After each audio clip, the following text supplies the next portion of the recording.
deal is really simple. We're going to build a movement of 50 million people for democracy and economic justice, and we're not going to do it if you can't get in the tent without a collective bargaining card.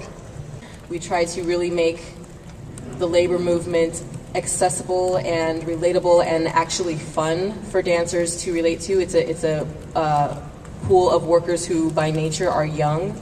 So our social media presence is very strong on Twitter, Facebook, Instagram, YouTube. On Instagram, in a matter of 2 weeks, we had over 2,000 followers. On Twitter, we have over 10,000 followers.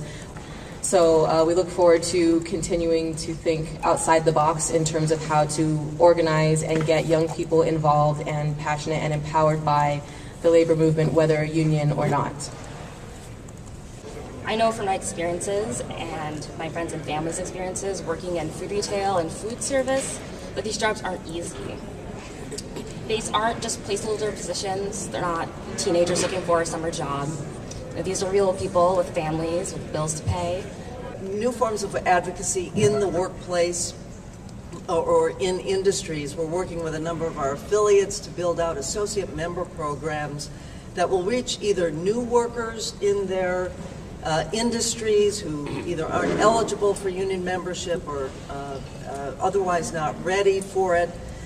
Workers who've been laid off or otherwise severed from other unionized workplaces or privatized workers in jobs that used to be part of public sector unions, or all those really strong union supporters who vote yes in election campaigns when the campaign doesn't win. Those are folks that are now going to find a way to have a home through Working America with affiliates. We all have to work together, whether or not you have a collective bargaining agreement or not. We are going to re-expand the definition of collective bargaining agreement. It's not just a contract, but you can have collective bargaining if you go to the legislature. You can have collective bargaining if you go to the ballot. There's a lot of ways in which collective bargaining with communities are good. As I like to say, as we like to say at Jobs of Justice, we all do better when we all do better. And it's critical that we continue to look beyond our traditional models to innovate new and creative ways to empower working people, be it through a union contract or through collective action and organizing. At the end of the day, having a voice on the job matters.